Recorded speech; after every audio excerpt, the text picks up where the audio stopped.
Sir வணக்கம். உங்கள் பேருங்க சார்? ராஜேந்திரன். நீங்கள் என்ன பண்ணுறீங்கிறது கொஞ்சம் சொல்லுங்கள் சார். நான் வந்து இதுக்கு முன்னால் விவசாயம் இடத்துல இந்த தொழில் பழகிக்கலான்னு வந்தேன். கூலி வேலைக்கு சாப்பாட்டு நெசத்தில் கூலிக்கு பண்ணிவிட்டு ஒரு கறி 2 கறி அப்படியே போட்டு கொஞ்சம் மேலே ஒரு 25 பேருக்கு நான் வேலை கொடுக்குறேன். இந்த தொழில் ரொம்ப புனிதமான தொழில். மழை வந்தாலும் சரி, வெயில் எடுத்தாலும் சரி, காற்று எடுத்தாலும் சரி, எந்த முட்டுவலி இல்லாமல் டெய்லி ஒரு 600 700 இன்றைக்கி சம்பாதிக்கலாம். இது ஒரு 5 வருஷத்துக்கு முன்னால் 1000 ரூபா சம்பாதிக்கலாம். இப்போ என்னாச்சுன்னா பவர் லூம் வந்ததுனால கொஞ்சம் எல்லாம் கெட்டு போச்சு. அப்புறம் இந்த சொசைட்டிகளெல்லாம் நாங்கள் கொடுக்குறத எடுத்து வச்சுட்டு அவங்க ரிபேட் பணத்தை மட்டும் வாங்கிட்டு அவங்க தயாரெல்லாம் பண்ணுறதில்ல. இப்போ எங்கள் மாதிரி ஆளுகள் கொடுத்துறது தயார் பண்ணிவிட்டு அதிகாரிக்கு ரிபேட் வாங்கிட்டு அவங்க எல்லாம் சுட்டிக்கிறாங்க. இந்த டிவியில் சொல்கிறது இல்லையா, எடப்பாடி 600 கோடி, இவன் 300 கோடி, 600 கோடி, இவங்க 1 கோடி 2 கோடி இங்கே எடுத்துக்கிறாங்க. எங்களுக்கு சொசைட்டினால எந்த பலனுமே இல்லை, எதுவுமே கொடுக்கறதில்ல. அங்கே போய் பார்த்தா சொசைட்டியில் ஒரு தறிக்கு ஒரு 10 தறி இருக்குது, 100 தறி கணக்கு காட்டுவான். சொசைட்டியில் 100 தறி கணக்கு காட்டுவாங்க, ஒரு தறி தான் இருக்காங்க. ஒரு 4 தறி 5 தறி 10 தறி இருக்குது. அவனை போய் கரெக்டாக கேட்டோம்னா இந்த தறிக்கெல்லாம் என்னென்ன டிசைன் கொடுத்துருக்குற, என்னென்ன கலர் கொடுத்துருக்குற, எத்தனை சீலை வந்திருக்குதுன்னு அவனுக்கு தெரியாது. எனக்கு கொடுக்குறது பூரா ப்ரைவேட்லேருந்து வாங்கி வச்சுக்கிறான். ப்ரைவேட்டுக்காக போகிற காலத்தை அவன் வாங்கி வச்சுக்கிறான். அவனாக தயார் பண்ணுறதெல்லாம் ரொம்ப ரொம்ப ரொம்ப கம்மி. அப்புறம் எங்கள் சீலி கொண்டு போய் கோப்டாக்ஸில் போட்டு அவன் தள்ளுபடி போட்டு அப்புறம் அங்கே இருக்கிற ரிபேட் வாங்கிட்டு இந்த மாதிரி ஒரு தொழில் இந்த ஓடிட்டு இருக்குது. ரெண்டாவது ஒரு சுச்சுவேஷன் என்னென்னா, பவர் லூம் கைத்தறி கூட நல்லா பண்ணுறதுக்கு ஆரம்பிச்சிட்டாங்க. இந்த கைத்தறிக்கு ஒதுக்குன பூரா பவர் லூம் போயிடுச்சு. அதனால இப்போ நாங்கள் தயார் பண்ணுற சீலை 6000 ரூபா ஆகுதுன்னா பவர் லூமில் 1500 ரூபாய்க்கு 2000 ரூபாய்க்கு நல்ல சீலை கிடைக்கிது. ஆந்திரா, குஜராத்து, கர்நாடகா இந்த மாதிரி இடத்துலலாம், கேரளாவில் வெள்ளை சீலை இந்த மாதிரிலாம் கிடைக்கிது. அதனால் இந்த தொழில் கொஞ்சம் நசுங்கி போச்சு. இங்கே பண்ணுறது எங்ககிட்ட ஒரு 25 பேர் இருக்கிறாங்க. அவங்களுக்கு எந்த பெனிஃபிட்டுமே இல்லை கவர்மெண்ட்னால. இதுக்கெல்லாம் நல்லா பவர் லூமெல்லாம் நிறுத்தி கைத்தறிக்கு ஊக்கம் கொடுத்து கோப்டெக்ஸில் இருக்க சீலை விற்று பண்ணாங்கன்னா நல்லாயிருக்கு. எங்கேயும் கோப்டெக்ஸில் சீலை விற்கிறாங்க, பவர் லூம் சீலை. சிறுமுகர் பாயிட்டிங்கன்னா 100 கடை இருக்குது. 100 கடையில் ஒரு 1,00,000 சேலை இருந்தால் 25 சீலை தான், ஒரு 100 சீலை தான் கைத்தறி சீலை இருக்குது. 900 சீலை பவர் லூம் சேலை இருக்குது. இளம்பள்ளி, நங்கவள்ளி, சேலை, ஆந்திரா இந்த மாதிரி சீலை தான் இருக்குது. தொழில் அருமையான தொழில். ஆனால் இப்போ கொஞ்சம் ஒரு 5 வருஷமாக நடிஞ்சிருக்கு. ரொம்ப 5 வருஷத்துக்கு முன்னால் என்ன கூலி இருந்ததோ அதுதான் இப்போ இருக்குது. 5 வருஷம் முன்னால் என்ன விலைவாசி, அரிசி மூட்டை 5 வருஷம் முன்னால் 2500 ரூபா, இன்றைக்கி 6000 ரூபா. என்ன இப்போ அங்கே 70 ரூபா, இன்றைக்கி 220 ரூபா. பருப்பு அன்றைக்கி 30 இருந்தாலும் இன்றைக்கி 120 ரூபா. இந்த மாதிரி ஆயிடுச்சு. பாருங்கெல்லாம் எங்கிட்ட 10 வருஷம் ஆச்சு. 5 வருஷம் முன்னால் இருந்த கூலி இப்போ இருக்குதுப்பா. அவங்க என்ன பண்ணுவாங்க, இப்போ கஷ்டப்பட்டு கந்தல் வாங்கிட்டு எங்ககிட்ட கடன் வாங்கிட்டு நாங்கள் திட்டு கேட்டுட்டு இப்படியே இருக்கிறாங்க. கவர்மெண்ட் எங்களுக்கு ஒன்றுமே இந்த தொழிலுக்கு எங்களுக்குன்னு வேண்டாம், தொழிலாளர்களுக்கு ஒரு இது பண்ணணும். நிறைய பணம் கொடுக்குறாங்க. ஊர் சுற்றுறவனுக்கெல்லாம், சாலை குடிக்கிறவனுக்கெல்லாம் மாதம் 1000 500 கொடுக்குறாங்க. இந்த தொழில்காரருக்கு கவர்மெண்ட் கொடுக்கலாம். கூலி தொழில் பண்ணுறவங்களுக்கு ரொம்ப ஏழை விவசாயிகளுக்கெல்லாம் கொஞ்சம் பண்ணலாம். மாதம் ட்ரிப் கரண்ட் பில் எடுத்தாலே கொஞ்சம் பரவாயில்ல இருக்குது. அதுவும் எடுக்கிறது இல்லை. இப்போ 2 மாதம்னு சொன்னாங்க, 2 மாதத்துக்கு ஒரு ட்ரிப் எடுத்துனாங்க. எந்த டிவியில் பார்த்தாலும் 1 லட்சம் கோடி கொடுக்குறது பறிப்பு. எடப்பாடி டிவி 6000 கோடி அவன் ஏமாற்றிட்டாங்கிறா, ஒரு 1000 கோடி நடத்தாங்கிறா. அந்த மாதிரி போயிட்டு. ஆனால் நல்ல புனிதமான தொழில். எவங்கிட்ட வம்புக்கு போக வேண்டியதில்லை, வெயிலுக்கு போக வேண்டியதில்லை, மழைக்கு போக வேண்டியதில்லை. எந்நேரம் வேணாலும் தொழில் பண்ணலாம். நைட் 12 மணிக்கு பண்ணலாம், காலையில் 4 மணிக்கு பண்ணலாம், மத்தியானம் 2 மணிக்கு பண்ணலாம். தூங்கு நேரத்துக்கு யாரும் கேட்குற காலையில் ஏப்பா தூங்கிட்டு. நான் ஒரு முதலாளி 25 தறிக்கு முதலாளி தான். இங்கே அல்ல 25 பேர் வச்சுருக்கு. இங்கே இருக்கணும், 10 கிலோ கூட வச்சுருக்கிறேன். அந்த பெரிய வீடாக எங்களுக்கு தான். ஆனால் வருமானம் உள்ள தொழில் தான். அதே டைமில் கொஞ்சம் தொழில் பண்ணுறவங்களும் இந்த தொழில் எப்போ வேணும் பண்ணாங்கிற அசால்ட் ஆகி கொஞ்சம் லூஸ் விட்டுறாங்க. அந்த அளவுக்கு சின்சியராக பண்ணுறதில்ல. பண்ணால் நல்ல தொழில் தான். சரிங்கய்யா, எங்களுக்கு ஒரு சின்ன சந்தேகங்க. ஹேண்ட்லூம்ஸ் உரிய சாரீஸ்க்கும் இந்த உங்களுடைய கைத்தறி நெசவு சாரிக்கும் என்ன வித்தியாசம்? சேலை என்னென்னா, உங்களுக்கு ஒரு ஹேண்ட்லூமில் ஒரு ரகம் கொடுக்குறாங்கன்னு நீங்கள் இந்த பேண்ட்டே கொடுக்குறாங்க. 100 பேண்ட்டு கேட்குறாங்க. 100 பேண்ட் 2 நாள் ஓட்டிடலாம் ஹேண்ட்லூமில். கைத்தறியில் 100 சீலை கேட்டால் அது ஒரு 2 மாதம் 3 மாதம் கூட ஆகும். ஏன்னா அதில் மிஷின் போடுறதுனால ஆளுக்கு நின்றுட்டு சீக்கிரம் வேலை பண்ணிடுறாங்க. இது கையில் இருந்தாலும் ஒரு நாள் லீவ் போடுவா, ஒரு நாள் தூங்குவா, ஒரு நாள் லீவ் போடுவா. நேற்று 2 பேர் தண்ணி போட்டு தூங்குறாங்க, இங்கேயே தூங்குறாங்க. அவங்களுக்கு என்ன கவலை, சாப்பாடு சாராய் மட்டும் இருந்தால் போகுது. குடும்பங்கிறது சில பேருக்கு பெரிய இல்லாமல் போயிடுது. அதனால் இதை ஸ்டாண்டர்டாக சொல்ல முடியாது. அதுக்கு வித்தியாசம் என்னென்னா, கூலியெல்லாம் ஒன்று தான். கூலி மட்டும் ஒரு 100 சீலைக்கு நம்மளுக்கு 1100 கொடுக்குறாங்க. அது ஒரு 900 ரூபா வரும் பவர்லூம் வருது. ஆனால் ப்ரொடக்ஷன் காஸ்ட்டில் எல்லாமே ஓட்டலாம் பவர்லூமில். இப்போல்லாம் நிறைய வந்துச்சு. கைத்தறியில் என்ன ஃபினிஷிங் இருக்குதோ அது பவர்லூம் வந்துடுச்சு. அது நேச்சுரலாக அந்த ரகமெல்லாம் இங்கே கொடுக்காம இருந்தால் கைத்தறிக்காரெல்லாம் வேலைக்கு போயிட்டாங்க. இந்த பவர்லூம் போயிட்டுன்ட்டு கைத்தறிக்காரனுக்கு சரியாக வேலை இல்லை. இப்போ கைத்தறியில் ஒரு சேலை வந்து நெய்வதுக்கு எவ்வளோ நேரம் ஆகும்? பவர் லூமில் சேலை நெய்வது இப்போ எங்களுடைய சீலை வந்து ஒரு ஆள் ஒரு நாள் ஒரு சீலை செஞ்சுருக்கலாம். இதே வேலை இதே வேலைப்பாடு 2 நாளில் இருக்கிறவங்க இருக்கிறான், 4 நாள் இருக்கிறவங்க இருக்கிறான். பவர் லூம்னு 4 மணி நேரம் 2 மணி நேரம் 2 மணி நேரம்னு ஒரு சீலை ஆகிடுச்சு. நான் வேலை செய்ய முடியல, மிஷின் தான் வேலை செய்ய மெயின்டைன் பண்ணுறது தான் எனக்கு வேலை. அதனால் சீக்கிரம் ஆகுது. இப்போ ஒரு சீவலை கொடுத்துருக்காரு, எனக்கு ஒரு 100 சீலை வேணும்னா ஒரு பெரிய பாக்கெட் அவன் 2 நாள் 10 நாள் முடிச்சு கொடுக்குறேன். 4 மிஷின் வச்சுருப்போம். எனக்கு அன்றைக்கி பார்த்து நெய்யணும்னா எனக்கு மழை வந்துச்சு, வெயில் அடிச்சிருச்சு, எனக்கு ஜோடி வந்துச்சு, லேட் பண்ணுவாங்க, சில பேர் நெய்வாங்க. அதனால் அதுதான் காரணம். அது மனுஷனோட தேவைக்கு அது கொடுக்குது. இது வந்து சும்மா கொஞ்சம் லேட்டாகி கொடுக்குது. கைத்தறியும் லேட் ஆகிடுச்சு. சொசைட்டிக்கு போய் தான் ஆகணும். அவங்க என்ன சொன்னாங்கன்னா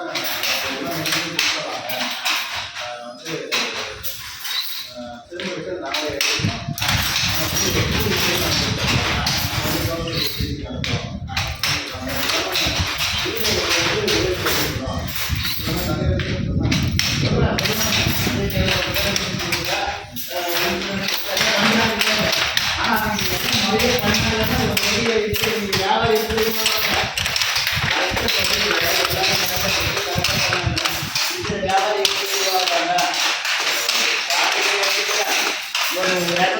பாடம் போட்டு 320 வாங்குறான். அந்த மாதிரி அவன் ஒரு 10 கறி வச்சு 10 உதவி கொடுப்பான். 100 கறிக்கு அமர்க்காக எடுத்துக்குவேன். யாரை இப்போ அங்கே போய் நம்ம கேட்டோம்னா கரெக்டாக நீ பதில் சொல்ல முடியும். இப்போ நீங்கள் கேட்குறீங்களா, அது மாதிரி நான் இங்கே கேட்டால் பதில் சொல்லுவேன். இந்த ரகா எத்தனை இலைங்கிறது ஒரு 47 இன்ச்சு அகல வைக்கிறேன். 47 இன்ச்சுக்கு எத்தனை இலை பணிச்சிருக்கிறேன், என்ன கலர் பணிச்சிருக்கிறேன், என்ன டிசைன் போடுறேன், யார் யார் கொடுத்துருக்குறேன்னு கேட்டால் எல்லாமே ஒன்றால் சொல்ல முடியாது. வராதுக்கு முன்னே அதிகாரிக்கு தான் காரில் ஏற்றிக்கிறாங்களே. அப்புறம் எடுத்துட்டு அவங்க என்ன பண்ணுறாங்க, பார்த்தேன் எங்கள் கடையில் வந்து நம்பர் போட்டுருக்காங்க எல்லாம் சொசைட்டிக்காரர். இது வந்து ப்ரைவேட் சொசைட்டி பற்றி என்னன்னே தெரியாது. சொசைட்டிக்கே நாங்கள் போனதில்லை. ஆனால் இதே சொசைட்டிக்காரர் எல்லோரும் எல்லா தொழில் பாருங்கள் நம்பர் இருக்குது. அவங்க வந்து அவங்க ஒரு ஆளுங்க இதை போட்டுக்கிறேன்னாங்க. அப்புறம் அவங்க ஏதோ 1500 வாங்கி வச்சுருவாங்க. அப்படியெல்லாம் கொடுக்குறதில்ல இப்போ. அதெல்லாம் போய் எல்லா இதுலேயும் அரசாங்க இதில் ரேஷன் கடை எடுத்துக்கோங்க, கூட்டுறவு சொசைட்டி எடுத்துக்கோங்க, கைத்தறி சொசைட்டி எடுத்துக்கோங்க, பால் எல்லாமே ப்ராடு தானே. கரெக்டாக பண்ணி இன்றைக்கி விவசாயிக்கு ஒரு லிட்டர் பால் 30 ரூபா நான் கொடுக்குறேன். வெளியே 60 ரூபாய்க்கு 50 ரூபாய்க்கு விற்கிது. இடையில என்ன இருக்குது, பால் பண்ணணுக்கு 30, இடையில இருக்கிறவங்களுக்கு 30. கரெக்டாக எனக்கு இன்னும் 10 ரூபா சேர்த்து கொடுத்தா இதாகதா. வருதில் பால் விளைச்சவங்க சரி இப்படி எடுத்துட்டா அப்படி எடுத்து எல்லாருக்கும் கமிஷன் போகும்ல. நினச்சி பாருங்கள். இப்போ எங்களுக்கு கறியை பற்றி சுத்தமாக தெரியாது. இப்போ இது கறி இது அதோட பேர் இருந்தாலும் சொல்லிடுங்க. இந்த எப்படி டிசைன் போடுறீங்க? இது வந்து ஜாக்கார்டு மிஷின் ஜக்கார்டு எக்ஸ்பேர் சரிங்களா. அந்த அட்டை இருக்குது பார்த்தீங்களா, அந்த அட்டையை வந்து ஒரு கோலம் போட்ட மாதிரி தான். நீங்கள் ஒரு மயில் போடுறீங்கன்னு ஃபஸ்ட்டு மூஞ்சிலேருந்து ஆரம்பிச்சுங்க. மூஞ்சிக்கு ஒரு புள்ளி, அப்புறம் மூஞ்சி பெருசாக 5 புள்ளி 4 புள்ளி, அந்த பண்டைக்கு 10 புள்ளி, அந்த தோகைக்கு 100 புள்ளி, 4 புள்ளி 50 புள்ளி. ஒவ்வொரு ஹோல்ஸாக அந்த நூலில் மேலே இருக்கும் போது அது பாட்டு டிசைன் வந்துட்டே வரும் சரிங்களா. அது ஜக்காடு, இது டிசைன் அட்டை, இது பேல் விழுது, இது வார்ப்பு, இது ரோலு, அது தறி, அது படுமரை, அது இது வந்து இது வார்ப்பு,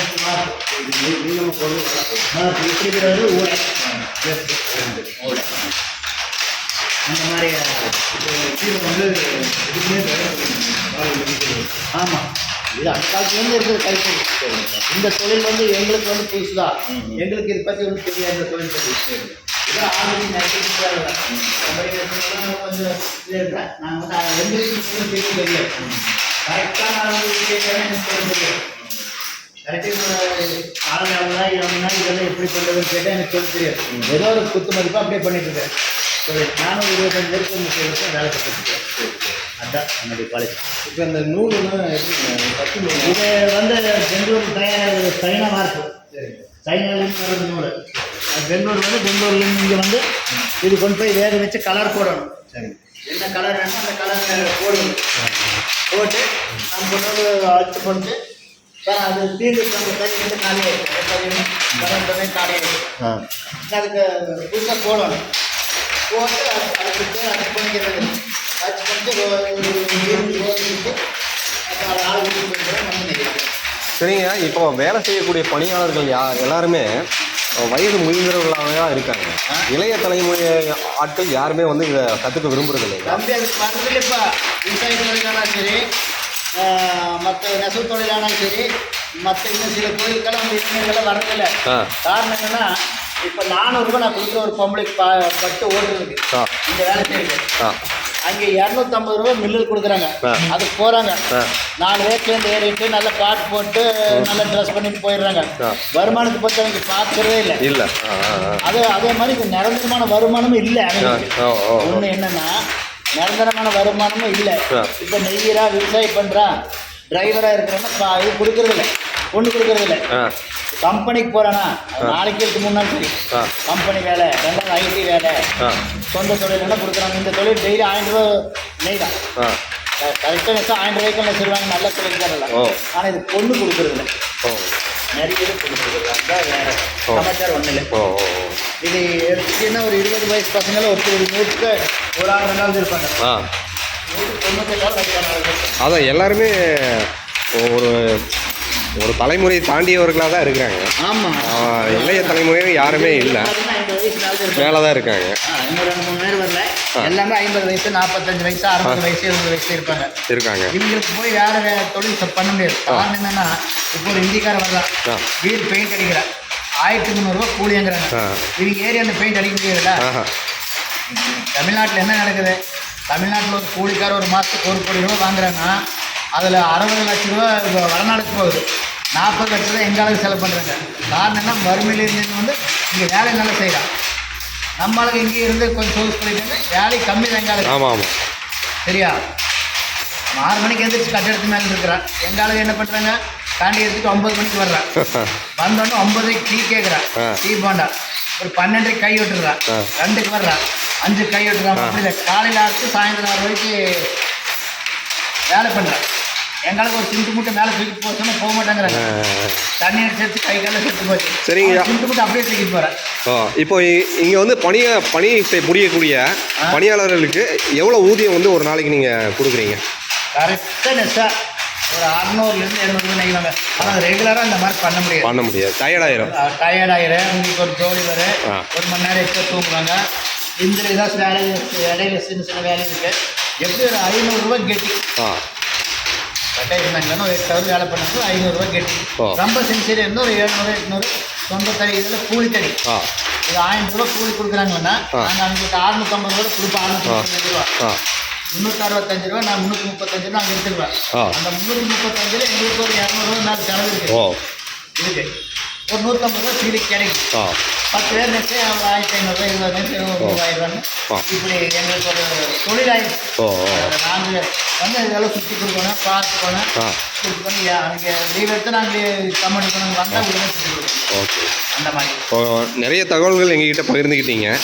அதாவது அழிந்து வரக்கூடிய ஒரு தொழில் தான் இந்த கைத்தறி நெசவு தொழில். நல்ல தொழிலை நான் அழியுது. ஆமாம். காரணம் என்னன்னா, நல்ல தொழில் இங்கே இருந்த இந்திக்காரன் வந்து இந்த தொழில் பண்ணுறான். இந்த தொழில் இது பண்ணுறது பவர் ரூம் பண்ணுறான். அதனால நம்ம உற்பத்தி ஜாஸ்தி கொடுக்குறோம். நம்ம இது உற்பத்தி கம்மி, இதுக்கு ஆதாயம் இல்லை, தொழில் இல்லை, இதுக்கே வேலை கெடுக்கும். நீங்கள் ஏன் பவர் ரூம் போடல? பவர் ரூம் பற்றி எங்களுக்கு தெரியதில்ல. நாங்கள் கொஞ்ச நாள் எங்களுக்கு வயசு 62 ஆயிடுச்சு. நம்ம இது பழகி ஒரு ஸ்டாண்டர்டாக வர்றதுக்கே ஒரு 40 வயசு மேலே ஆகிடுச்சு. அதுக்கு மேலே அது போகணும்னா அதுக்கு ஒரு இன்வெஸ்ட்மெண்ட் பண்ணணும். பணம் ஒரு தறி வாங்க 2 லட்சம் 3 லட்சம் ஆகுது. அந்த 3 லட்சம் இன்வெஸ்ட் பண்ணுறதுக்கு எங்களுக்கு இல்லை. இது ஒரு தறி ஒரு 25 ரூபா புதுசாக பண்ணணும், 25 30 ஆகும். இது பண்ணி எல்லாம் ரெடி பண்ணி இங்கே உட்காந்தாச்சு. அது போய் பழகி அது பண்ணி அது கொடுத்து அது பண்ணுறதுக்கு எங்களுக்கு வயசாகிடும். அதுக்கு ஆள் டிமாண்ட் வரும். ரொம்ப ஆயிருமில்ல. இப்போ உங்களுக்கு வேலைகள்லாம் கரெக்டாக கிடைக்கிறாங்களா? உங்களுக்கு ஆள் கிடைக்கிறதில்ல. 2 பேர் வருவாங்க போவாங்க. அப்படி எனக்கு தொழிலன்னு ஆரம்பிச்சிருக்கு. இந்த தொழில் பண்ணுறதுக்கு இதுக்கு வந்தாச்சு. அடுத்து ஐடி போனால் இப்போ படித்த ஐடிக்கு போக முடியாது. இதை வந்த வருமானம் கட்டுறது இந்த தொழிலே பண்ணுங்க. ஓகே, இப்போ ஒரு ஐயா வந்து கைத்தறி தொழிலை வந்து நெசவு செஞ்சுட்டு இருக்காரு. ஸோ இது வந்து ஒரு காலையிலேருந்து எத்தனை மணி வரைக்கும் அவர் பண்ணால் அந்த சேலையை வந்து கம்ப்ளீட் பண்ண முடியுங்க? அது இவர் வந்து ஆ. ஒரு நாளைக்கு ஒரு சீலை இருப்பார், ஆ ஒரு 800 ரூபா கூலி. ஆ இவர் ஆ சரியா, ஆ. அவர் அப்படியே இருப்பார். இவர் 10 மணி நேரத்தில் ஒரு சீலை எடுத்தா ஆ அவர் 11 மணி நேரம் இருப்பார், அவர் 12 மணி நேரம், ஆ அவர் ஒரு 15 மணி நேரம், இவர் 2 நாள். ஓ ஆனால் அவனோட திறமை பொறுத்து தான். ஓ இது ஒருத்தர் மெட்ராஸ் பண்ணிட்டு வந்து 12 ஹவர் பற்றி சேர்த்துடுறான், ஆ ஒருத்தர் 15 ஹவர், ஒருத்தர் 9 ஹவர் கூட போட்டுருவான். ஆ வேலை செய்கிற ஸ்பீடு பொறுத்து தான். ஓ அந்த மாதிரி தான் ஓ எல்லா வேலையுமே அப்படி தானே. ஆமாம் ஆமாம் அவனுக்கு எல்லாம் ஸ்பீடாக பண்ணுவான், ஆ கண்ணு கத்துமா ஒரு பாயிண்ட் வேஸ்டாக பண்ணுவான். சரிங்க. ஒரு வீடி கொடுத்து 10 நிமிஷம் உட்காருவான். ஆ ஐயா, உங்களுடைய கான்டாக்ட் நம்பர் என்னங்கய்யா? தொடர்பு எண்? 98 ஆ 424 ஆ 9 ஆ 0017. இன்னொரு டைம் சொல்லுங்கள். 98 ஆ 424 ஆ 9 ஆ 0017. நம்ம இடம் எங்கே இருக்குது? நம்ம இது எங்கள் சொந்த இடம். அதான் எங்கே இருக்குங்க கரெக்டாக? ஆலங்கொம்பில் எந்த இடத்துல? இதுதான் எங்கள் வீடு. அதான் கரெக்டாக அந்த அட்ரஸ் சொல்லுங்கய்யா. மேட்டுப்பாளையம் வட்டம், ஆ சத்திவடி ஆலங்கொம்பு, ஆ தென் திருப்பதி ரோடு ஆலங்கொம்பு. ஓ ரொம்ப அந்த ஆட்டோ ஸ்டாண்டுக்கிட்ட விஐபி சேரிஸ்னு ஒரு பெரிய ரோடு, அதுதான் எங்கள் வீடு. ஓ சரியா, ஓகே, ரொம்ப நன்றிங்கய்யா. நிறைய தகவல்கள் பகிர்ந்துக்கிட்டீங்க, ரொம்ப நன்றிங்கய்யா. இது கூடனா அது வீடு. ஓகே. மேலே செட்டு போட்டுட்டு இருக்கேன், மறுபடியும் ஆக்ஷன் பண்ணுறது. ஓ அது செட்டு போட்டுட்டு இது வெயில் காலத்துலலாம் ரொம்ப சிரமமாக இருக்குதுங்களா? இது கொஞ்சம் ஹைட் இருக்கு, ஒன்றும் பிரச்சனை இல்லைங்க. ஒருத்தர் 10 அடி தான் போட்டிருப்பாங்க, ஆ நான் 22 அடி போட்டிருக்கிறேன். ஆ அதனால பாரு அட்டை போட்டிருக்கிறேன், ஆ ஃபேனெல்லாம் பக்காவாக செட் பண்ணி வச்சுருக்கேன். ஓ கொஞ்சம் சிரமம் இருந்தாலும் ஆ ஒரு 70% எங்களுக்கு நல்லா இருக்கு. இதை விட மோசமாக தான் சில இடத்துல இருக்கு. ஓ டார்ச் கட்டுறது கொஞ்சம் நல்லா இருக்கு. ஓகேய்யா, ரொம்ப நன்றிங்கய்யா. நிறைய தகவல். என்னுடைய வசதிக்கு இது பண்ண முடிஞ்சது. ஆ இன்னைக்கு என்னோட வசதி அங்கே ஒரு வீடு பெருசாக ஓ கட்டியிருக்கிறேன். ரொம்ப நன்றிங்கய்யா, ரொம்ப நன்றி.